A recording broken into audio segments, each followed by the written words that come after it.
அனைவருக்கும் வணக்கம். என் பெயர் பிரதாப். நான் டொன் போஸ்கோ தொழில்நுட்பக் கல்லூரியில் முதலாம் ஆண்டு ஈசுதரை படித்து வருகிறேன்.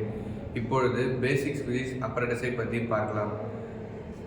Ammeter, voltmeter, galvanometer, key, battery, resistance. Ammeter A என்ற சிம்பிளால் குறிக்கப்படுகிறது. அம்மீட்டர் சர்க்கியூட்டில் இருக்க கரண்ட்டை மெஷர் பண்ணுறதுக்கு பயன்படுகிறது. அம்மீட்டர் சீரீஸில் கனெக்ட் பண்ணணும். ஏன்னா சர்க்கியூட்டில் இருக்க ஒரு பாயிண்ட்டும் சீரீஸில் சேமாக இருக்கும். அதனால் சீரீஸில் கனெக்ட் பண்ணணும். வோல்ட் மீட்டர் வி என்ற சிம்பிளால் குறிக்கப்படுகிறது.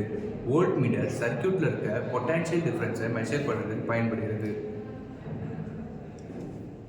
கேல்வனோமீட்டர் ஜி என்ற சிம்பிளால் குறிக்கப்படுகிறது. கேல்வனோமீட்டர் சர்க்கியூட்டில் இருக்க ஸ்மால் அமௌண்ட் ஆஃப் கரண்ட்டை கூட மெஷர் பண்ணுறதுக்கு பயன்படுகிறது. கீ கே என்ற சிம்பிளால் குறிக்கப்படுகிறது. கீ க்ளோஸில் இருக்கும்போது கரண்ட் ஃப்ளோ இருக்கும்.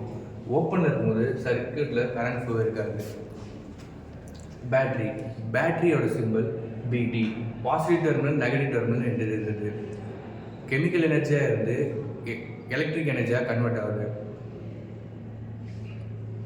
ரெசிஸ்டன்ஸ் ஆர் என்ற சிம்பிளால் குறிக்கப்படுது. சர்க்கியூட்டில் இருக்க கரண்ட்டை லிமிட் பண்ணுது.